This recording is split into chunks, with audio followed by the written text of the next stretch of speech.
ইমাম আহমদ ইবনে হাম্বালের নাম শুনেছেন? হাম্বালি মাযহাবের প্রতিষ্ঠাতা।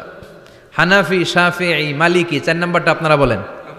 হাম্বালি। এই হাম্বালি মাযহাবের ইমামের নাম আহমদ ইবনে হাম্বাল, জগৎ বিখ্যাত মুহাদ্দিস। একক স্বতন্ত্র হাদিসের কিতাব হিসেবে পৃথিবীতে সবচেয়ে বড় যে হাদিসের কিতাব, ওইটার নাম মুসনাদ আহমদ ইবনে হাম্বাল। 40,000 হাদিসের কালেকশন আছে এটাতে। এই ইমাম আহমদ ইবনে হাম্বাল ওনার শেষ জীবনটা হাদিস পড়ানো, হাদিস কালেকশনের জন্য ব্যয় করেছেন। শহরের পর শহর, দেশ থেকে দেশ, দেশান্তরে ঘুরতেন একটা হাদিসের জন্য। উনি সফরে বেরিয়েছেন হাদিস কালেকশনের জন্য। প্রচন্ড শীতের রাত, উনি মাগরিবের নামাজ, এশারের নামাজ পড়ে একটা মসজিদে শুয়ে পড়লেন, আর শুয়ে শুয়ে হাদিস পড়তেছেন। কি পড়তেছেন? কথা বলেন। আর মনে মনে ভাবলেন রাতটা মসজিদে কাটায় দেই, ফজরের নামাজ পড়ে আবার বেরোবো। কিন্তু দারোয়ান এসে বলে মসজিদে থাকতে পারবেন না, ওঠেন। দারোয়ান আছে না? কথা কন। আহমদ ইবনে হাম্বাল বললেন, আমি শুধু রাতটা থাকতে চাই, আমি তো ফজরেরও মুসল্লি, ফজর নামাজ পড়বো তো এই মসজিদে, আমার থাকতে দাও। দারোয়ান তো দেয় না, কেনা মসজিদে থাকার জায়গা না, যান মিয়া। উনি যে আহমদ ইবনে হাম্বাল এটা চিনে নাই, থাকতে দেয় না। কি করবে এখন? উনি কাঁথা গুছিয়ে হাদিসের কিতাব নিয়ে কাঁধের মধ্যে ব্যাগ নিয়ে মসজিদ থেকে বেরোয় গেলেন। কি আর করবেন, প্রচন্ড শীত, আর কাঁপতেছেন, বুড়ো মানুষ। পথিমধ্যে দেখলেন বাজার একজন খাব্বাজ, শাবুন খাব্বাজ, যুবক রুটি বিক্রেতা। সে রুটি বিক্রি করে, চুলার মধ্যে রুটি সেকে। সে যে সালাম দিল, আসসালামু আলাইকুম। যুবক বলে ওয়ালাইকুম আসসালাম। আহমদ ইবনে হাম্বাল বলে, যুবক আমার যাওয়ার জায়গা নেই, সফরে বেরিয়েছি, খুব শীতে কষ্ট পাচ্ছি, রাতে যদি তোমার এই চুলা থেকে একটু আগুন পোহাই কোনো সমস্যা? যুবক বলে, না না সমস্যা না, আহলান ওয়া সাহলান, খোশ আমদেদ, আসেন আসেন, আপনি আগুন পোহাইলে আমার সমস্যা কি? সুবহানাল্লাহ পড়েন। আল্লাহ শুকরিয়া করে উনি বসলেন আর আগুন পোহাচ্ছেন। আর খেয়াল করলেন যুবক রুটি বানায় আর পড়ে আস্তাগফিরুল্লাহ। রুটির দলা বানায়, পড়ে আস্তাগফিরুল্লাহ। খামির বানায় আর পড়ে আস্তাগফিরুল্লাহ। রুটি নিয়ে উনুনের ভিতরে, চুলার ভিতরে সেকা দেয় আর পড়ে আস্তাগফিরুল্লাহ। দোকানদারের কাছে কেউ আসলেই সে রুটি দেয় আর পড়ে আস্তাগফিরুল্লাহ। ক্রেতার কাছ থেকে টাকা নিয়ে ক্যাশ বক্সে রাখে আর কি পড়ে? আবার রুটি বানানো শুরু করে আর কি পড়ে? খালি এইটাই পড়তেছে। ইমাম আহমদ ইবনে হাম্বাল তো অবাক, কিরে এটা আবার কেমন যুবক, খালি আস্তাগফিরুল্লাহ। উনি প্রশ্ন করলেন, যুবক ঘটনা কি? আসার পর থেকেই তোমার দেখতেছি তুমি রুটি বানাও, রুটি বিক্রি করো আর পড়ো আস্তাগফিরুল্লাহ, মালাকা ইয়া শাবাব।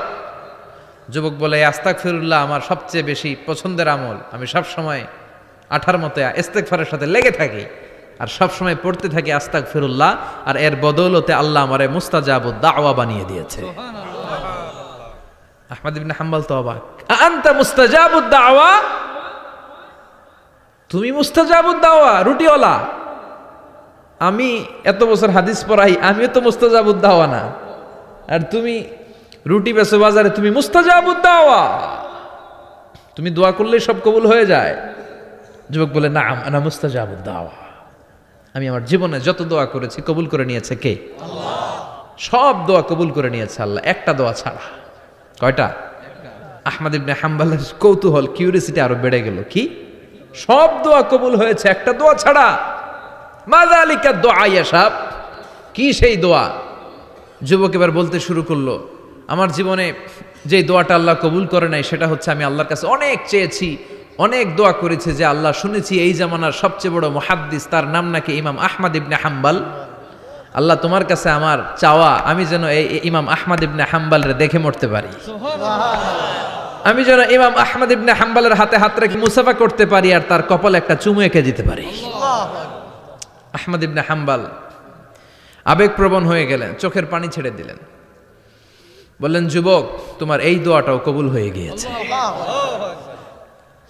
আহমদ ইবনে হাম্বালের দেখা আর সাক্ষাৎ পাওয়ার জন্য আহমদ ইবনে হাম্বালের বাড়িতে তোমার যাওয়ার দরকার নাই, আহমদ ইবনে হাম্বাল তোমার দরবারে ছুটে এসেছে। আনা আহমদ ইবনে হাম্বাল মুহাদ্দিসুদ দাহর, আমি নিজেই আহমদ ইবনে হাম্বাল। যুবক চোখের পানি ছেড়ে দেয়, আহমদ ইবনে হাম্বালও চোখের পানি ছেড়ে দেয়। যুবক চিৎকার মেরে ইমাম আহমদ ইবনে হাম্বালকে জড়িয়ে ধরে, হাতে হাত রেখে মুসাফা করে, কপালের মধ্যে চুমু খায়। আর আল্লাহর শুকরিয়া করে বলে, ও ইমাম, আসলে এই দোয়াটাও আল্লাহ আজকে কবুল করে নিল। বিশ্বাস হয়? সবসময় ইস্তেগফার পড়লে আপনার দোয়াগুলোর এইভাবে কবুল করে নিবে কে? এই 5টা জিনিস পাবেন সবসময় যদি ইস্তেগফারের সাথে লেগে থাকেন। রাজি আছেন তো? এজন্য বিশ্বনবী সব সময় নামাজে সালাম ফেরানোর পরে পড়তেন আস্তাগফিরুল্লাহ। কি পড়তেন? 3 বার পড়তেন আস্তাগফিরুল্লাহ, আস্তাগফিরুল্লাহ, আস্তাগফিরুল্লাহ। পড়তে রাজি আছেন? ইস্তেগফারের অনেকগুলো আলফাজ আছে, সবচেয়ে ছোট ইস্তেগফার হচ্ছে এটা, আস্তাগফিরুল্লাহ, আস্তাগফিরুল্লাহ। আরো আছে আস্তাগফিরুল্লাহ আল্লাযী লা ইলাহা ইল্লা হুয়াল হাইয়ুল কাইয়্যুম আতুবু ইলাইহি। বিষ্ণু বলেন এই ইস্তেগফারটা যদি কেউ পড়ে, আত-তাওয়াল্লি মিন ইয়াউমিজ জাহাফ, যুদ্ধের ময়দান থেকে পালিয়ে আসা কবিরা গুনাহ। কি গুনাহ? কাফেরদের সাথে যুদ্ধ, আমি তাগড়া যুবক, তলোয়ার নিয়ে নেমেছি, আমার দেহের 1 ফোঁটা রক্ত থাকা পর্যন্ত আমি যুদ্ধ চালিয়ে যাব, আমি ফিরে আসতে পারবো না, আইনটা কার? ফিরে আসলে কবিরা গুনাহ। বিশ্বনবী বলেন যুদ্ধের ময়দান থেকে ফিরে এসেছে এরকম কবিরা গুনাহ অবলম্বনকারীও যদি আস্তাগফিরুল্লাহ আল্লাযী লা ইলাহা ইল্লা হুয়াল হাইয়ুল কাইয়্যুম আতুবু ইলাইহি পড়ে, ওই কবিরা গুনাহকারীকেও ক্ষমা করে দিবে কে? পড়তে রাজি আছেন তো?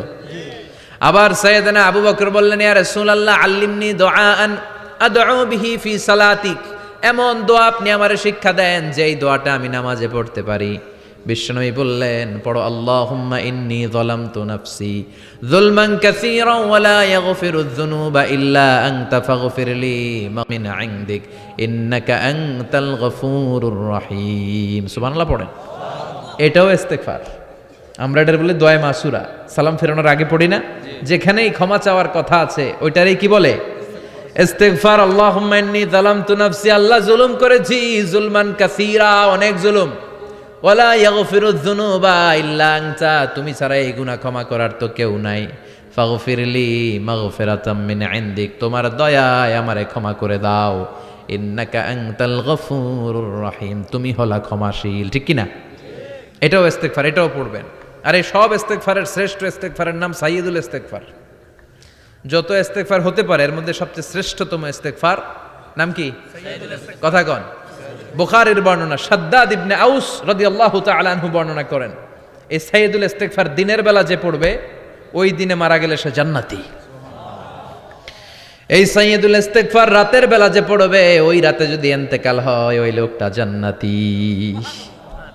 মুখস্থ আছে না? কার কার মুখস্থ? হাত তুলেন। মাশাআল্লাহ, তাবারাকাল্লাহ, মাশাআল্লাহ, মাশাআল্লাহ।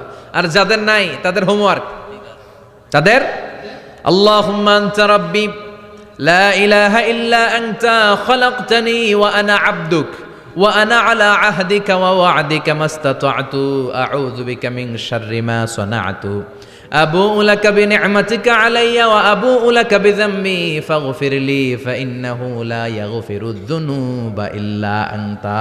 সুবহানাল্লাহ পড়েন। আজকে রাতে পড়ছেন, মারা গেলে জান্নাতি। চিল্লায় পড়েন না আল্লাহু আকবার। ইসলামিক লাইফ, জীবন গড়ুন কোরআন সুন্নাহর আলোকে।